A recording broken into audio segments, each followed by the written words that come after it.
शिव कथा कर रहे हैं, भगवान शंकर का चरित्र कर रहा है।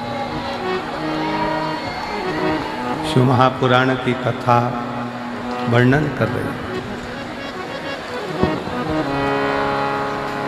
एक मानव का देह, बैठ जाओ, सब बैठ जाओ उनका। एक मानव का शरीर और उस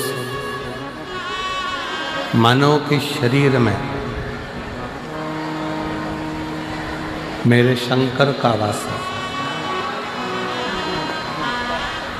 मेरे शिव का निवास है।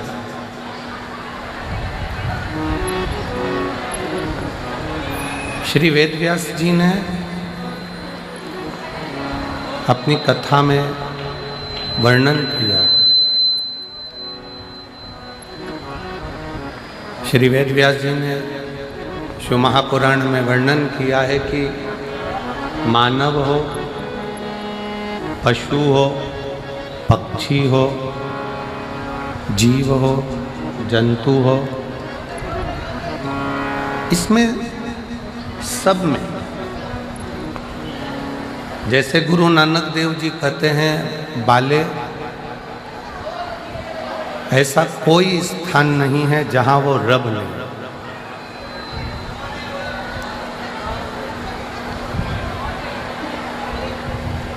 ऐसा कोई स्थान नहीं जहां पर वो रब नहीं है। उसी तरह वेदव्यास जी लिखते हैं ऐसा कोई स्थान नहीं जहां शिव नहीं है, सब में शंकर बसा हुआ है। उसको निहार,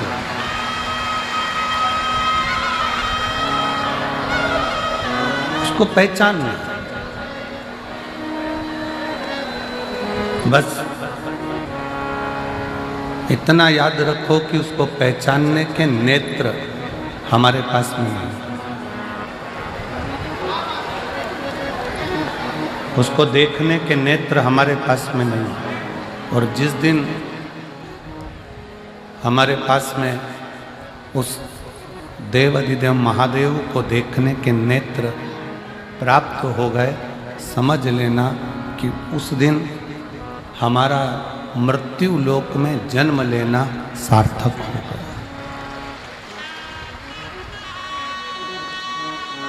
फिर हमारा पृथ्वी पर आना सार्थक हो गया, फिर हमारा मृत्यु लोक में जन्म लेना सार्थक हो गया। और शंभु शरणे पड़ी मांगू घड़ी रे घड़ी, दुख काटो दया करीन दर्शन आपो। शंभु शरणे पड़ी मांगू घड़ी रे घड़ी, दुख काटो दया करीन दर्शन आपो। आपका हमारा जीवन तब सिद्ध है जब हम किसी परमार्थ से जुड़े हों।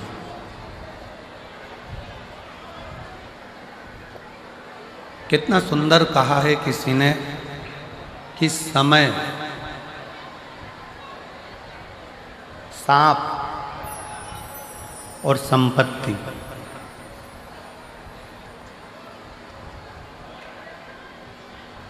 कितना सुंदर कहा है कि समय, सांप और संपत्ति, ये तीनों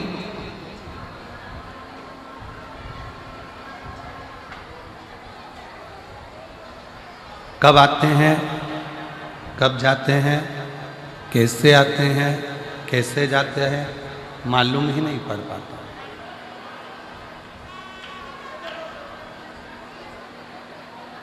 कैसे आएगा, कैसे जाएगा, कब आएगा, कब जाएगा, कैसे आएगा, कैसे जाएगा, ये कोई नहीं जानता।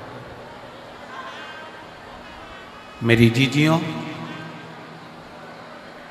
मेरे जीजाओं, मेरी बेटियों, बेटाओं, मेरी माताओं, मेरे भाई, अपनी बुद्धि में एक बात बिठा कर रखना। अपने बठिंडा में भी देखिएगा कि कोई कोई स्थान ऐसा होगा जहाँ पर लोग कचरा डालते होंगे, कूड़ा डालते होंगे, मिट्टी पड़ी रहती होगी, कचरा पड़ा रहता होगा, कूड़ा पड़ा रहता होगा, गंदगी पड़ी रहती होगी। पर एक दिन ऐसा आता है कि वहाँ पर भी एक बड़ा सा महल खड़ा हो जाता है।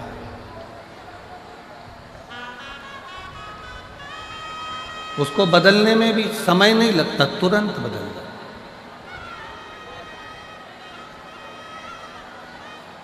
अपने भीतर कभी भी ये दुख उत्पन्न मत करो कि मेरा समय कब बदलेगा, भगवान ना जाने मेरा कब समय बदलेगा। किसी को गए हाथ दिखाया, किसी को गए पत्रिका दिखाया, किसी से पूछा कि हमें रतन बता दो, माणिक बता दो, मोती बता दो, औषधि बता दो। फिर किसी के पास पहुँचे, हमारा भाग्य बता दो कि कैसा रहेगा, हमारा भाग्य कैसा होगा। हम बहुत दुखी हैं, बहुत कष्ट में हैं, बहुत तकलीफ में है।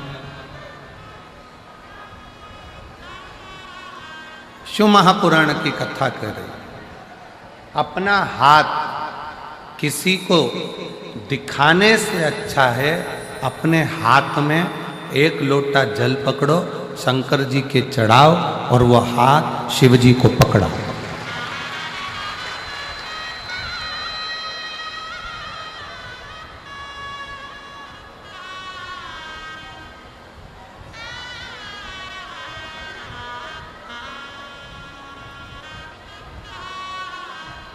अपनी जन्म पत्रिका क्या बोल रही है ये तो हमको नहीं मालूम, पर शिव महापुराण की कथा कहती है कि जन्म पत्रिका कुछ भी बोले, जन्म पत्रिका आपकी कुछ भी बोले, पर यदि आपकी लगन, आपकी मेहनत, आपका कर्म, आप अच्छी 4 गुनी मेहनत के साथ करोगे तो पत्रिका के भी ग्रह बदलने की सामर्थ्यता तुम में है।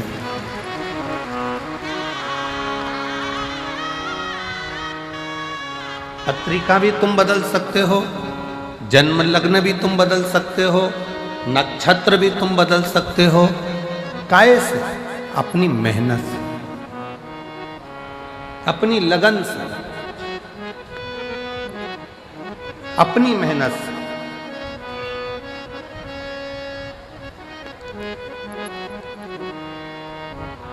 दुनिया में ऐसा कौन सा काम है जो नहीं हो सकता? हम पहले भी कथा में कहे हैं, आज फिर कहते हैं, बस अपना कर्म करते चलो और भूलते चलो।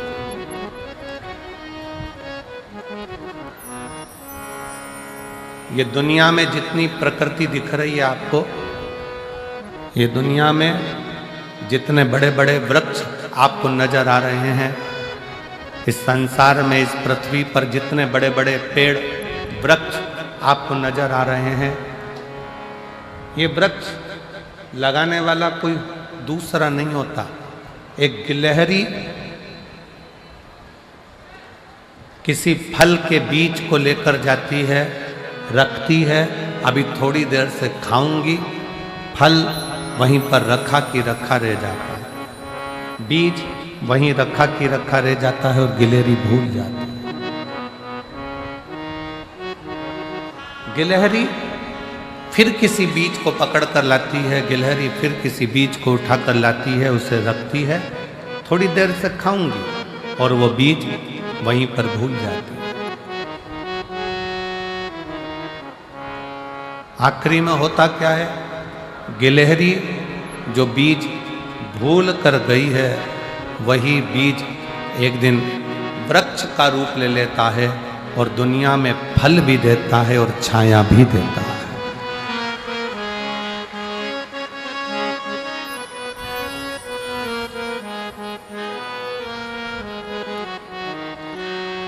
वही रचा है सृष्टि को जिस प्रभु ने, वही ये सृष्टि चला रहे हैं।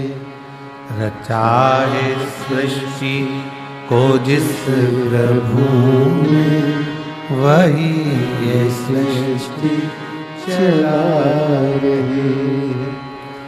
जो पेड़ हमने लगाया पहले, जो पेड़ हमने लगाया पहले, उसी का फल हम पा रहे हैं।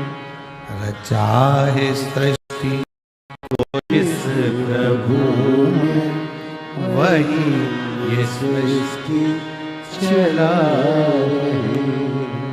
रचा है सृष्टि को जिस प्रभु ने, वही ये सृष्टि चला रहे हैं। एक गिलहरी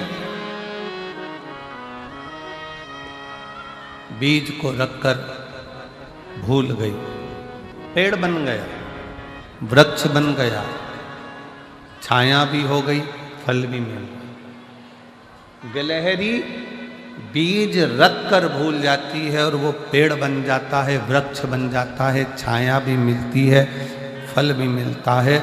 उसी तरह शिव पुराण की कथा कहती है, संसार में अगर जन्म लिया है तो कुछ अच्छा कर कर, भूखे को भोजन कराकर, प्यासे को पानी पिलाकर, किसी बच्चे को शिक्षा की जरूरत है उसे उच्च शिक्षा दिलाकर, किसी को दवाई की जरूरत है उसको उच्च चिकित्सा दिलाकर आप भूल जाओ। भूलोगे एक ना एक दिन तुमने जिस बच्चे को पढ़ाया है, तुमने जिसकी दवाई औषधि कराई है, एक दिन वह आपके एहसान को चुकाएगा जरूर और आपके सामने आकर आपका कार्य करेगा।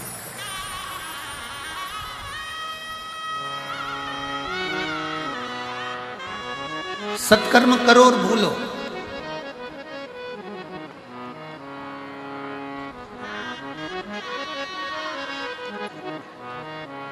अच्छा कर्म करो और भूलो। सेनाई थोड़ा शांति रखो। अच्छा कर्म करो और भूलो, सत्कर्म करो और भूलो।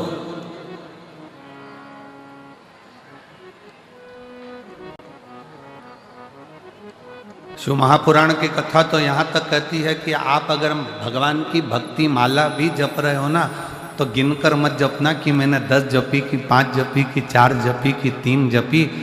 अगर गिनकर भगवान का नाम लोगे तो वो भी गिनकर ही देगा। अनगिनत लीजिए तो अनगिनत देगा। श्री शिवाय नमस्तुभ्यं, श्री शिवाय नमस्तुभ्यं, श्री शिवाय नमस्तुभ्यं, श्री शिवाय नमस्तुभ्यं। अनगिनत नाम लीजिए।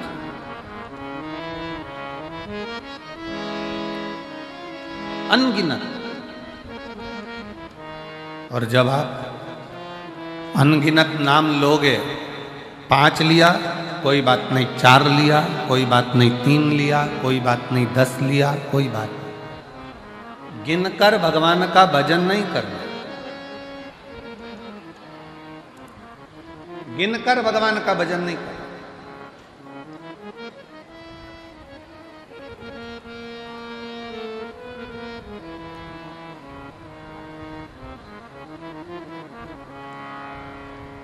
एक महिला बैठी है,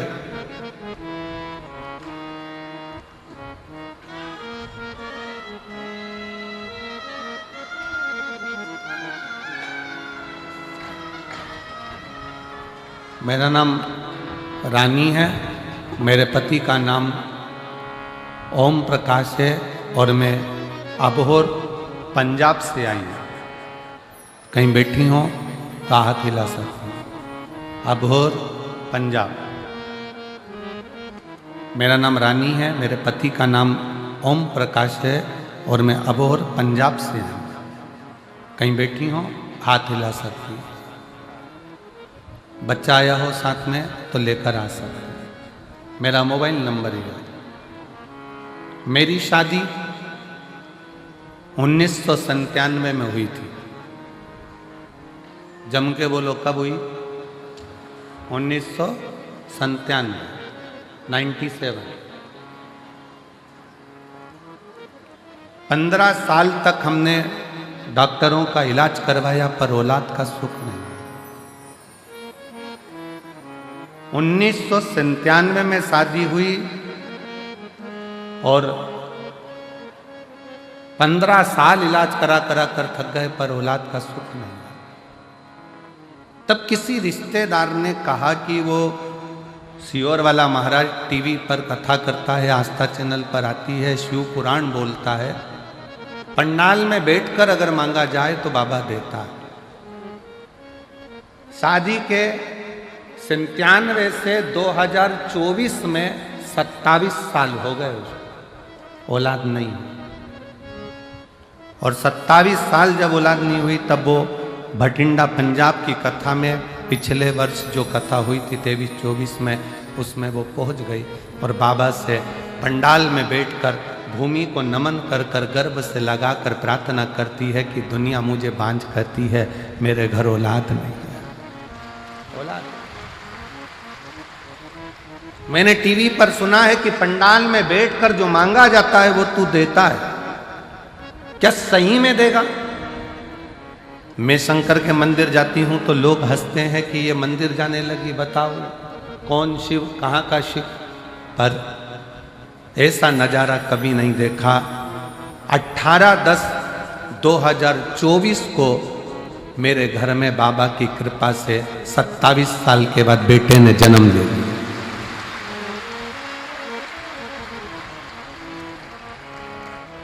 सत्ताईस साल के बाद मेरे घर में बेटे ने जन्म लिया।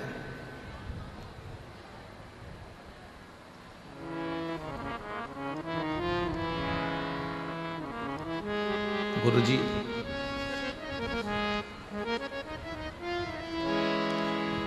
एक हमने अपने रिश्तेदार की बेटी को भी गोद में ले लिया जिससे हमारे घर में कोई वंश तो हो, पर मेरे गर्भ से बच्चा हो ये डॉक्टर तक बोल दिए थे कि संतान नहीं हो सकती। 27 साल नहीं। एक पत्र और है बड़ा सुंदर, देखिए। मेरा नाम सुनीता है, मेरे पति का नाम पवन है। मैं भवानी खेड़ा, जिला भिवानी, हरियाणा से आई हूँ। कहीं बैठी हो तो हाथ हिला सकते हो। भवानी खेड़ा, जिला भिवानी, हरियाणा से आई हूँ। गुरुजी, एक लोटे जल का मैं क्या वर्णन करूं। मेरे यहाँ 5 लड़कियां थीं और उसके बाद में संतान का सुख मेरे घर में, क्योंकि मुझे हर तरह से ताना दिया जाता था बेटे के। जब संतान का सुख नहीं हुआ तब पंडाल में बैठकर इसी भटिंडा पंजाब की कथा में पिछले गए हुए वर्ष में कथा श्रवण करी और बाबा से केवल एक पुत्र की कामना करी और 20 साल के बाद 21 जुलाई 2024 को पुत्र रत्न की प्राप्ति। 20 साल के बाद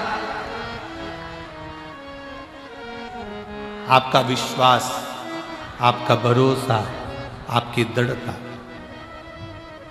भगवान का मंत्र, भगवान का जाप, भगवान का स्मरण गिनकर ना किया जाए।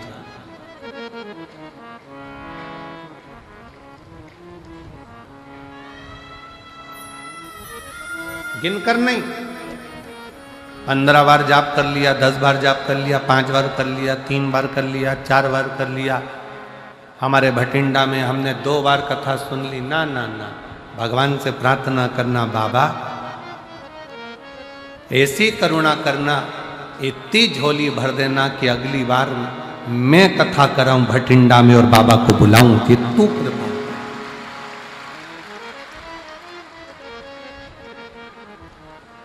तेरी कृपा से होगा, हमारी सामर्थ्यता नहीं हो सकती कि हम कुछ करें।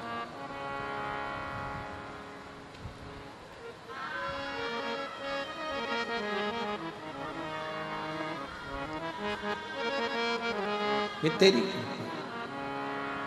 तेरी कृपा का क्या है भरोसा, कब किस पर हो जाए जरा सी हम पर कर दो, जरा सी हम पर कर दो। तेरी कृपा का क्या है भरोसा, कब किस पर हो जाए जरा सी हम पर कर दो, जरा सी हम पर कर दो।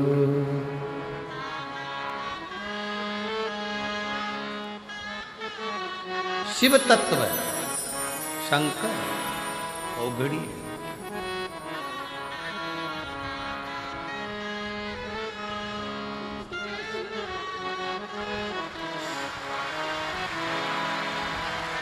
सत्तावीस साल बाद बच्चा हुआ है, एक बार जोरदार ताली बजाएं। 27 वर्ष के बाद। शंभो शंभो, रोते नहीं, आंसू पोछो, आंसू पोछो, आंसू पोछो। दे दिया ना बाबा, आंसू पोछो, रोते।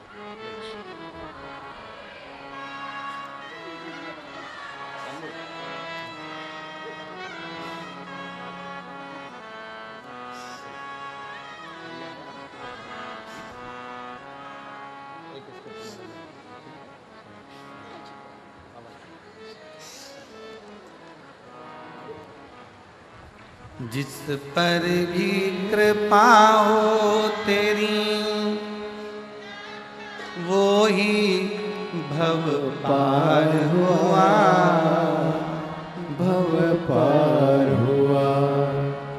पापी हो चाहे जितना, उसका भी बाबा उद्धार हुआ, उद्धार हुआ।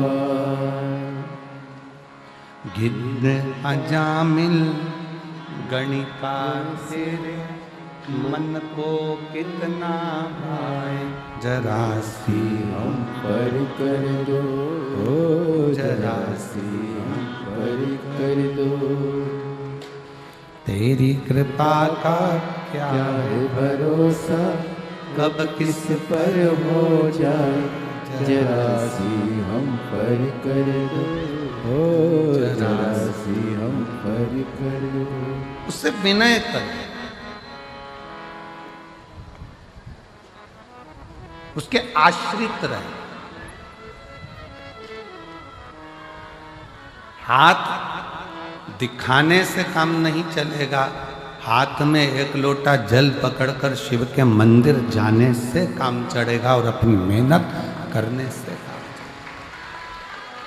अपनी मेहनत। अब तुम परिश्रम करो ही नहीं, मेहनत करो ही नहीं, और भगवान को दिन रात कोसते रहो कि भगवान मेरा काम नहीं हो रहा, भगवान मेरा काम नहीं हो रहा, भगवान मेरा काम नहीं हो रहा, भगवान मेरा काम नहीं हो रहा। दुकान नहीं चल रही है, दुकान से प्यार करो। फैक्ट्री नहीं चल रही है, फैक्ट्री से प्यार करो। किसी ने कह दिया तुम्हारा घर बेकार है, इसमें वास्तु दोष है, इसमें ये दोष है, उसमें वो दोष है, घर से प्यार करो। घर छोड़ने की तैयारी मत करो कि घर मेरे लिए बेकार है, ये दुकान मेरे लिए बेकार है, ये व्यापार मेरे लिए बेकार है, ये फैक्ट्री मेरे लिए बेकार है, ये दुकान मेरे लिए बेकार है, ये गाड़ी मेरे लिए बेकार। प्यार करो।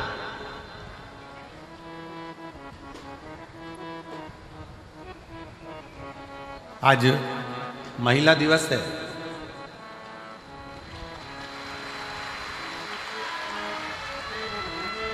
और मेरे देश की ही नहीं संपूर्ण विश्व की मेरी माताओं को, मेरी जीजियों को और मेरी बेटियों को, मेरी बहनों को बहुत बहुत बधाई देता हूँ। आप सबको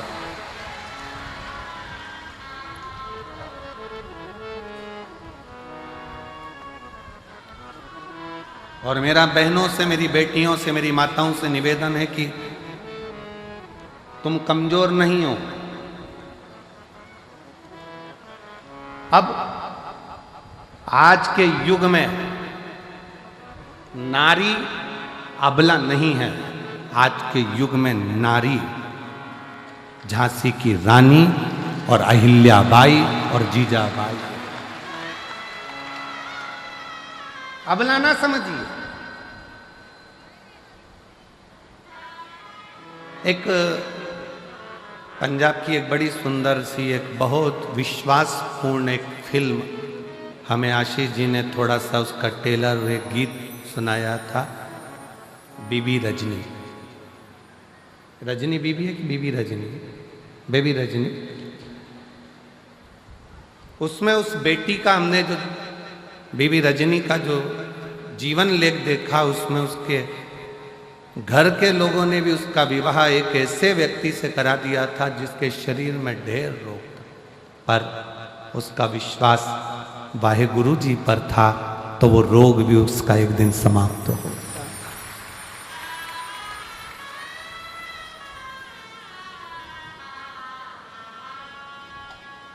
नारी आज की तारीख में अबला नहीं होना चाहिए। और आपको कोई अबला कहे तो आप कह देना, फालतू की बात मत करो, हम अबला वबला नहीं है, हम अबला नहीं है, हम लोगों का तबला बजा देते हैं।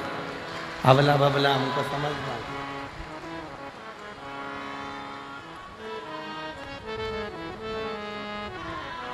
और पंजाब की बेटियों को देखकर आज पूरे भारत की बेटियों के लिए मैं माननीय राष्ट्रपति जी से भी और माननीय प्रधानमंत्री जी से भी और सारे पूरे प्रदेशों के मुख्यमंत्रियों से भी निवेदन करूंगा, जैसे पंजाब की बेटियां अपनी कमर में एक कटार, हाथ में कड़ा रखती हैं, वैसे भारत की प्रत्येक बेटी के कमर में कटार होना जरूरी है।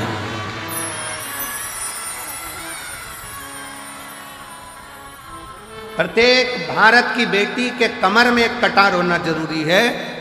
नहीं तो जो अभी उत्तर प्रदेश की एक लीला देखने को मिली, 4 लड़के एक 14 साल की बच्ची को लेकर गए, 2 महीना 1.5 महीना उसके साथ में गलत कृत्य किया। जब उसे होश आता था तब उसके साथ गलत कृत्य करते थे। उसके हाथ में ओम लिखा था तो एसिड डालकर हाथ जला दिया।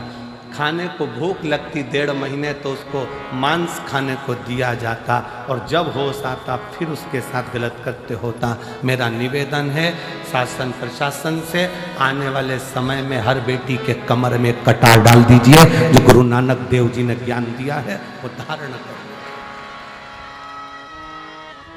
तो माने कि महिला दिवस है, केवल महिला दिवस पर पोस्ट कर देने से महिला दिवस नहीं होता। और मेरी जीजियों, तुम्हारी प्रबलता बरकरार रखना, क्योंकि तुम मेरी बहन हो।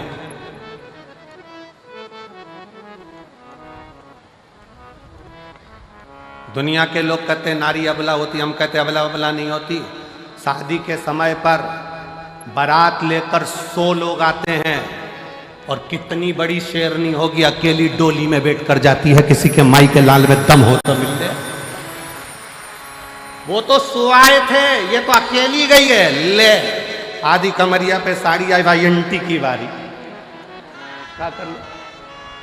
और लोग कहे कि अबला अबला अबला अपन को नहीं बनना, अपन जीजाबाई हैं, अपन झांसी की रानी, अपन अहिल्याबाई हैं।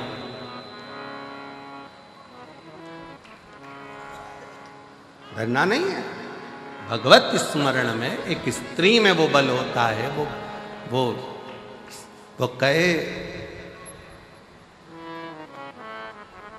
एक गुलदस्ते को सजाने के लिए 1000 फूल की जरूरत होती है, एक समुद्र को भरने के लिए 1000 बूंद की जरूरत होती है, और अपने घर को स्वर्ग बनाने के लिए एक स्त्री की जरूरत होती है। वो नारी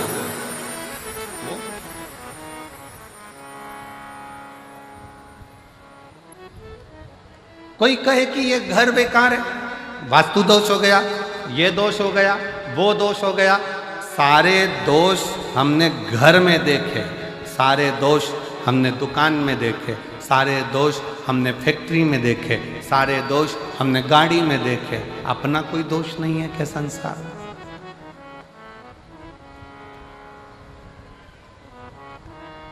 अपना भी तो दोष देखिए। किसी को हाथ दिखाने से भाग्य नहीं सुधर सकता। इस हाथ से मेहनत करना पड़े, थोड़ा परिश्रम करना पड़े।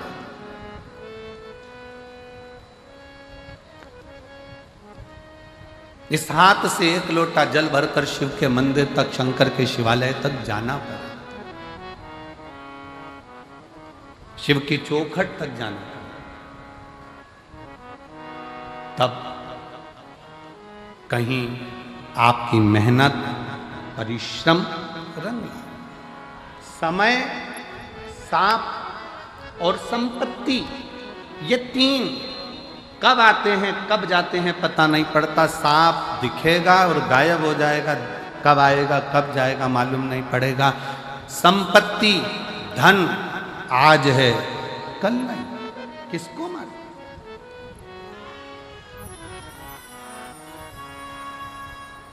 किसको पता है?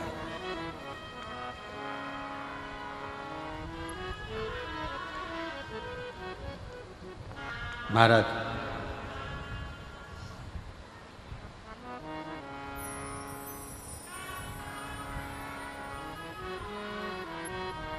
शिव महापुराण में एक बार चंचुला देवी ने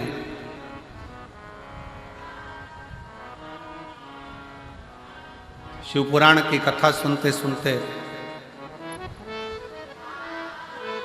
तुमरुका जी से एक प्रश्न किया।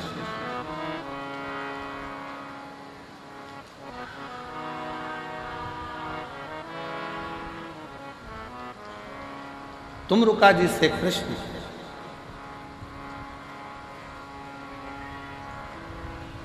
और तुमरुका जी से चंचुला देवी ने प्रश्न किया कि तुमरुका जी, इस लोक में करा जाए और परलोक में उसका सुख मिले, ये हो सकता है? लोक परलोक दोनों संवारना है, कैसे संवार? तुमरुका जी ने कहा क्यों नहीं हो सकता?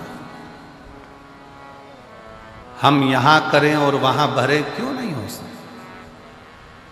बठिंडा में बैंक में पैसा जमा करो, एक कार्ड लो, एटीएम क्या बोलते हो, वो कार्ड लेकर दिल्ली जाओ, चंडीगढ़ जाओ, तुम्हारी मर्जी पड़े सिरसा जाओ, तुम्हारी मर्जी पड़े गुड़गांव जाओ, तुम्हारी मर्जी पड़े तुम नोएडा जाओ, कार्ड लगाओ, पैसा निकल कर बाहर। बोलो सही है कि गलत है? अरे जम के तो बोलो सही है। पैसा जमा कहाँ करा था? बठिंडा में। निकाल कहाँ रहे हो? दिल्ली में। निकाल कहाँ रहे हो? हैदराबाद में। निकाल कहाँ रहे हो? बेंगलोर में। जमा यहाँ करा है, निकाला वहाँ है। उसी तरह शिव महापुराण की कथा कहती है, अपने जीवन में मानव का जो शरीर है ये पुण्य को जमा करने के लिए है और निकालने के लिए फिर अगली जो योनियां है उसमें हम निकाल 83,99,999 योनियां काटने के बाद ये 84,00,000वें नंबर की जो योनि है, ये मानव की शरीर, ये 84,00,000वें नंबर का। ये क्यों मिला है? व्यर्थ कमाने के लिए नहीं। अपना कर्म करो, परिवार, कुटुंब, नाते, रिश्ते। कोई तुमसे कह दे तुम संत बन जाओ, बिल्कुल मत बनना। मना कर देना, सीवर वाला महाराज मना करा, हमारा भाई बोल कर गया था, हमारा, बिल्कुल बोल देना। और जितने जीजा बैठे हैं, अगर ये मन में सोचे कि हमें संत बनना है तो कह देना कि हमारा साला बोल कर गया था बठिंडा में आकर। तो सीवर वाला महाराज आया था ना, हमारी पत्नी का भाई है और हमारा साला बोल कर गया है। संत नहीं बनना, साधु नहीं बनना, सन्यासी नहीं बनना, तपस्वी नहीं बनना, बाबा जोगी नहीं बनना, हमें तो अच्छा गृहस्थी बनना है।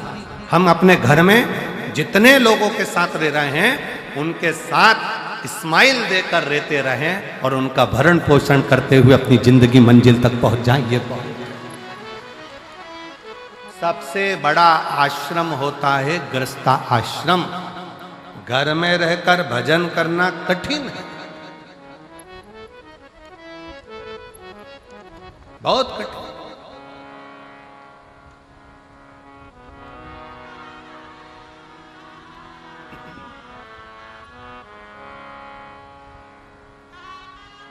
समय भी आएगा, सांप भी आएगा, संपत्ति भी आएगी, पर कब जाएगा ये किसी को नहीं, किसी के ज्ञात में नहीं है।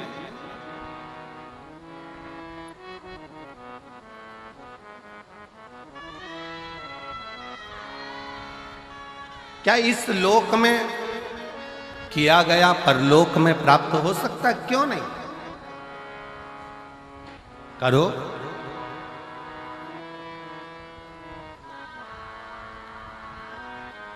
नाम शिव का जो दिल से लिया करते हैं, उन्हीं भक्तों को भोले प्यार किया करते हैं। नाम शिव का जो दिल से लिया करते हैं, उन्हीं भक्तों को भोले प्यार किया करते हैं। आप हृदय से, भाव से, दिल से शिव नाम ले रहे हो, कहीं पर भी बैठकर, किसी भी जगह पर बैठकर कैसे भी शंकर को भज रहे हो, शिव मिलेगा, दुख कटेगा। एक पत्र है, अच्छा है।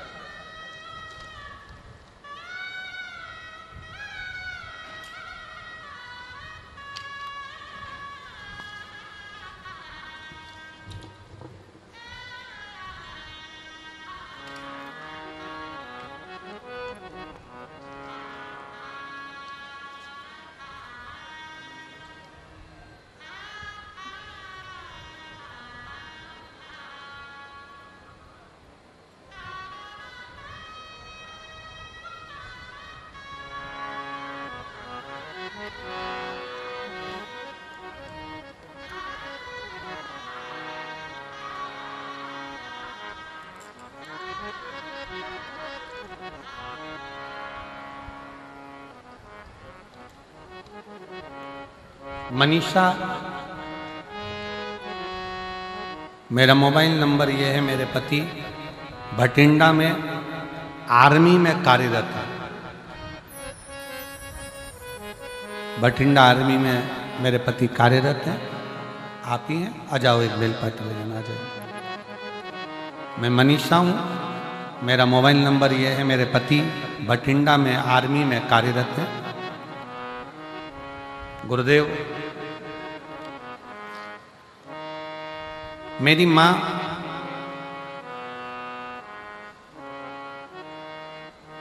की तबीयत ज़्यादा खराब हो गई। सोनोग्राफी, सीटी स्कैन करवाने पर पता चला कि उनके पेट में पानी भर गया। जांच होगी, जांच में पता चला कि उनके बच्चेदानी में कैंसर हो गया। बच्चेदानी में कैंसर हो गया। डॉक्टर ने कहा केवल लास्ट स्टेज का कैंसर है और 5% चांस है कि ये जीवित रहे।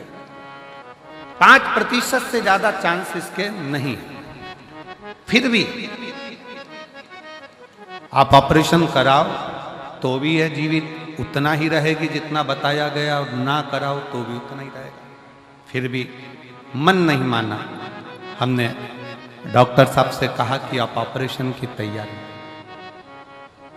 मेरी माँ ने कहा भले तुम ऑपरेशन कराओ, डॉक्टर ने कह दिया कि मैं तो 2-3 महीने की मेहमान हूँ, पर एक काम जरूर करो कि मुझे शंकर जी के मंदिर में 1 लोटा जल चढ़ाकर जल लाकर दो और बेलपत्र लाकर दो, मैं खाना प्रारंभ करूँ। गुरुदेव, 1 लोटा जल शिव जी को चढ़ाना प्रारंभ करा, बेलपत्र लाकर खिलाना प्रारंभ करा।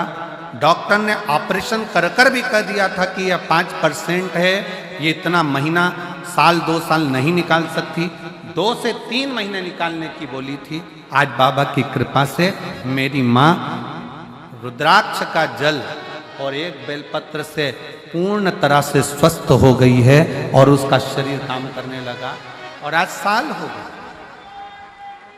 जहां 2 महीने दिए गए थे, 3 महीने दिए गए थे, वो 3 महीना, वो 2 महीना कहां गया? सालों। उसकी शरणागति, उसका भजन।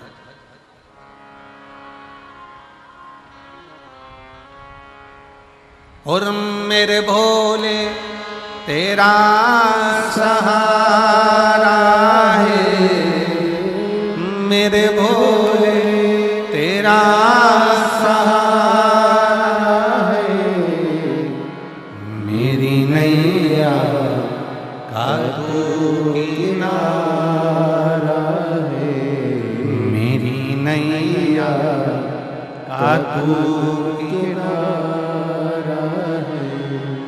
मेरे बाबा तुझे पुकारा है, मेरे बाबा तुझे पुकारा है, मेरी नैया का तू किनारा है, मेरी नैया का तू किनारा है। अपने कर्म पर भी थोड़ा सा विश्वास करो, भरोसा करो, दृढ़ी बनो, शिव तत्व की ओर आगे बढ़ो। यहां करा, क्या वहां मिलेगा? चंचुला देवी का प्रश्न है तुम रुक्का जी से, हमने यहां किया, क्या वहां मिलेगा? क्यों नहीं?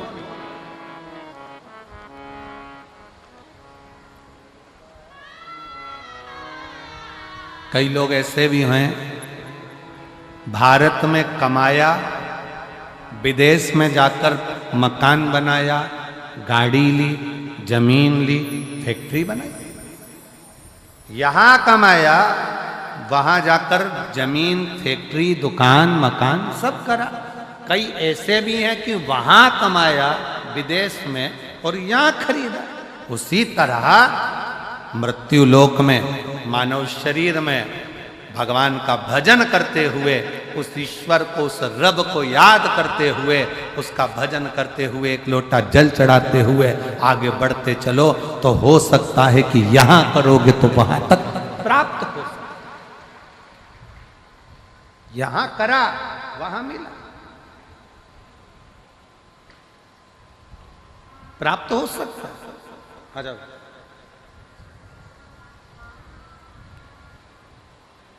कुछ अच्छा करते चले,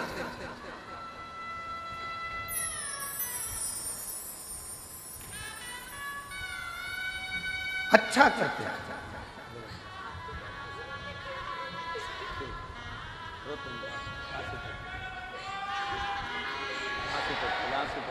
आंसू पोछे तो रोते रोते रोते एक माँ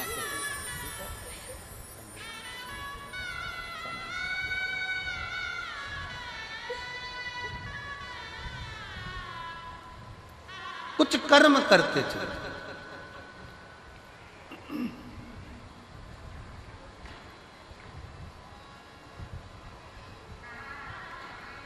और मेरी जीजियों, मेरे जीजाओं, मेरी बेटियों, बेटाओं, मेरी माताओं, मेरे भाई, मेरे बंधु,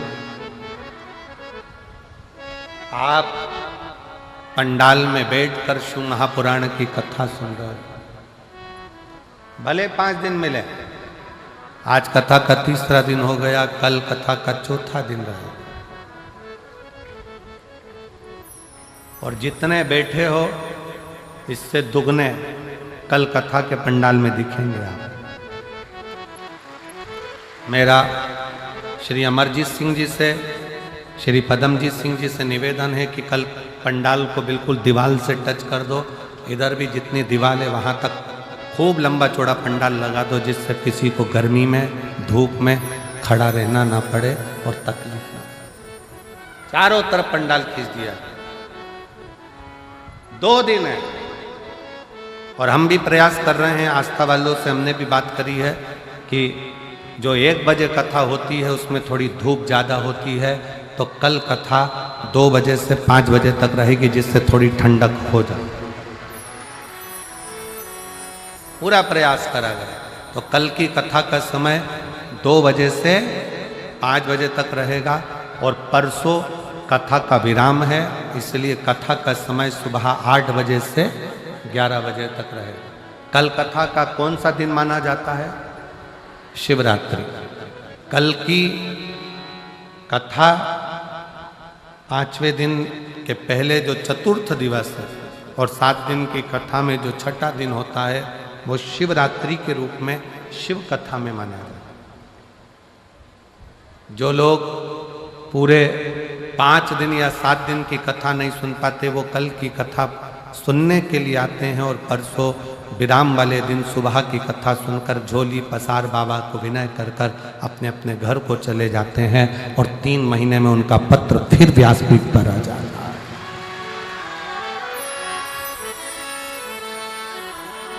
शिव तत्व है, शंकर शंकर है, उसका विश्वास, उसका भरोसा, उसकी दृढ़ता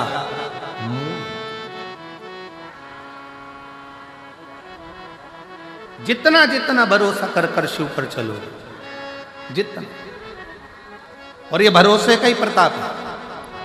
मैं यजमान परिवार श्री अमरजीत सिंह मेहता जी को, मैं श्री पदमजी सिंह मेहता जी को धन्यवाद देता हूं कि इतनी महिलाओं के चेहरे पर जो आप हंसी लेकर आए हो, यह आपकी शिव महापुराण की देन है।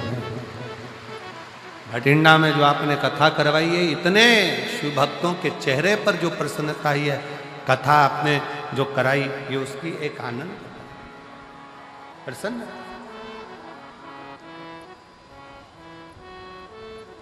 ये आनंद था। एक बार यजमान परिवार के लिए जोरदार ताली बजाओ। बहुत सारी शिव तत्व की प्राप्ति का केंद्र बिंदु है शंकर भगवान की अविरल भक्ति और विश्वास। एक विश्वास और एक भक्ति, बहुत ज्यादा।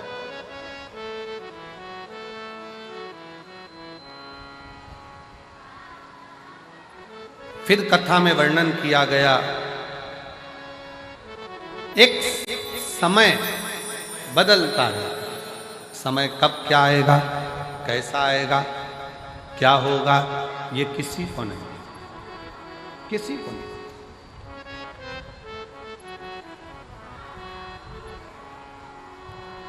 जन्म मरण परण, जन्म भी उस परमात्मा के हाथ में है, मृत्यु भी उस परमात्मा के हाथ में है और परण भी उस परमात्मा के हाथ में है।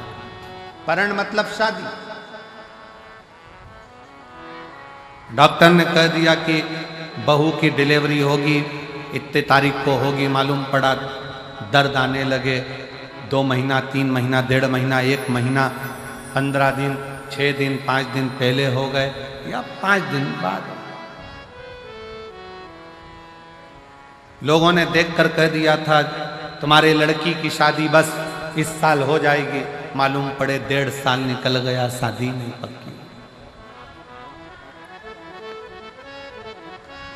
विवाह ही पक्का नहीं।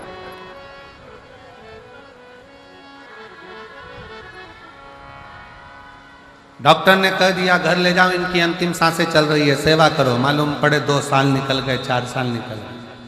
और किसी ने देखकर कहा था कि इनकी उम्र बहुत लंबी है, मालूम पड़ा कोरोना आया और प्राण छूट गए, किसको मालूम। जन्म मरण परण ये 3 शिव के हाथ, आपके और हमारे हाथ में नहीं है। चाहे किसी को कुछ भी बता दो, कैसे भी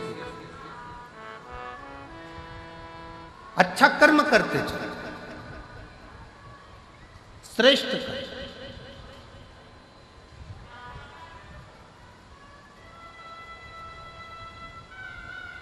शिव कथा कर रही है, भगवान शंकर का चरित्र कराए, शिव महापुराण की कथा कर रही है। समय बताकर नहीं आएगा, सांप बताकर नहीं आएगा, संपत्ति बताकर नहीं आएगी, समय बताकर नहीं जाएगा, सांप बताकर नहीं जाएगा, संपत्ति बताकर नहीं जाएगी कि कब जा रही है, कब आ रही है, कैसे आ रही है, कैसे। इसलिए समय का सदुपयोग करो, संपत्ति का सदुपयोग करो। आया उसका उपयोग। एक कितना सुंदर संवाद शिव महापुराण की कथा में आता है। एक बार श्री देवऋषि नारद भगवान विष्णु के पास पहुंच गए।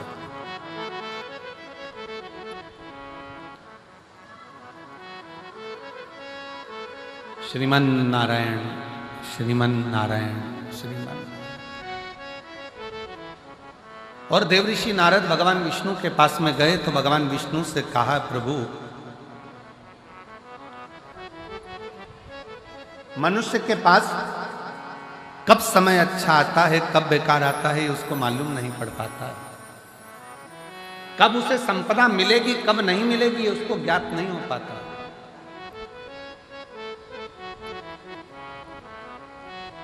बस केवल मानव दिखता है, पर उसकी जिंदगी में कब बदलाव आता है ये मालूम नहीं पड़ पाता है। तो भगवान विष्णु के चेहरे पर हंसी आ गई। भगवान ठाका लगाकर हंस, मुस्कुरा।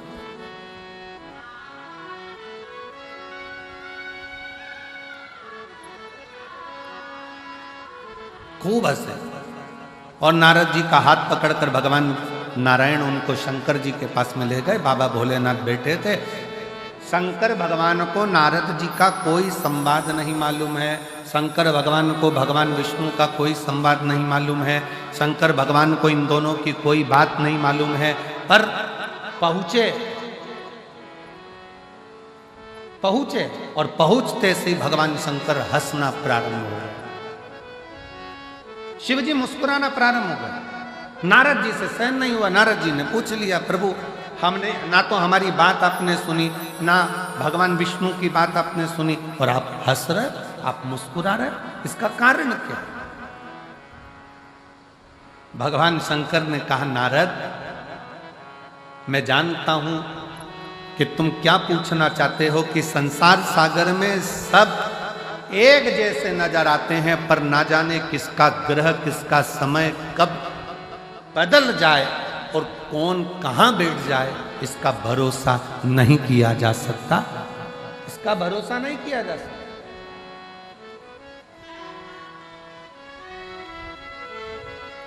पर नारद व्यक्ति, मनुष्य अपने कर्म को करता एक जैसा दिखता अंदर से पूर्ण तरह से खाली होता चले जाता। हाथी आया है आपके भटिंडा में? कभी हाथी का दर्शन किया है आप लोगों ने? अरे बोलो तो जम के। इधर आता है हाथी? नहीं आता? आता है? अच्छा। नहीं तो टीवी में तो आजकल रोज आता है छोटे छोटे बच्चों के लिए, एक मोटा हाथी। नहीं, टीवी में तो बच्चों को खाना भी माता है वो हाथी दिखा के खिलाती है आजकल। जब तक मोटा हाथी चालू ना करो जब तक वो खाना नहीं खाए।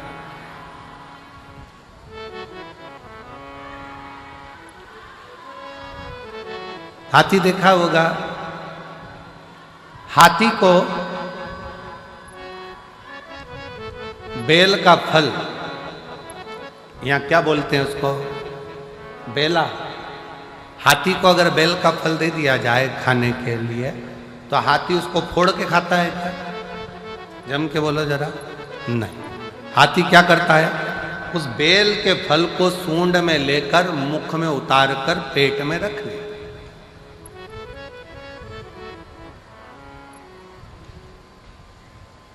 फिर जब हाथी गोबर करता है तो वो बेल का फल वैसा की वैसा ही बाहर निकल, जैसा खाया था वैसा की वैसे ही बाहर निकल जाता है। पर उस बेल के फल को आप तोड़ कर देखना, उस गोबर में से उठाकर वो बेल के फल में अंदर गूदा नहीं रहता है, केवल खोल खोल रहती है और गूदा उसमें से चला है।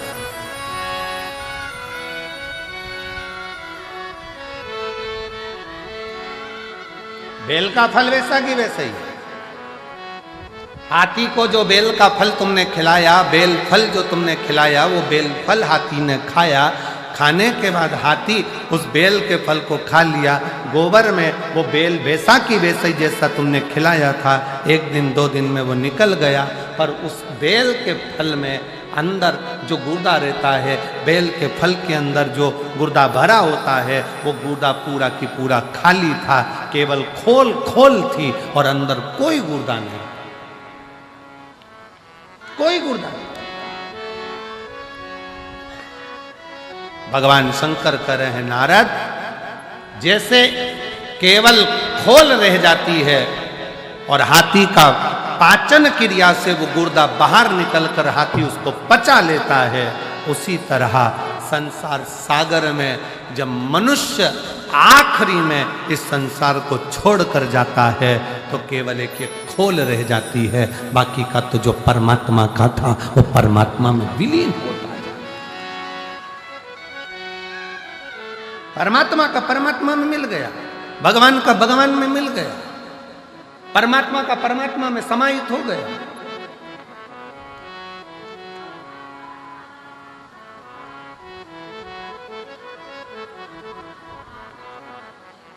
एक बेलपत्री में, एक बेलपत्र में,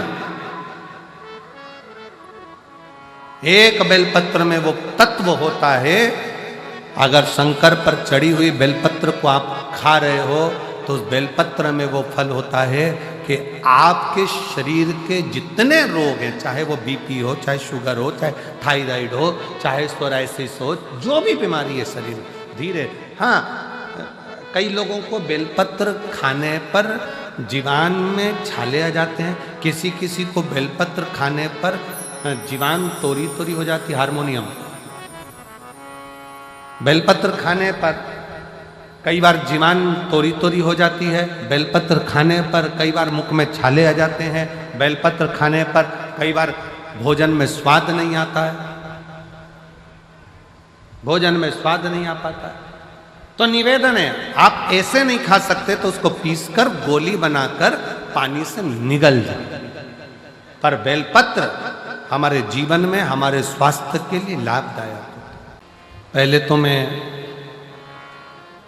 गुरुजी अमरजीत जी मेहता अंकल जी को बहुत बहुत धन्यवाद देता हूँ, जिन्होंने ये कथा कराई।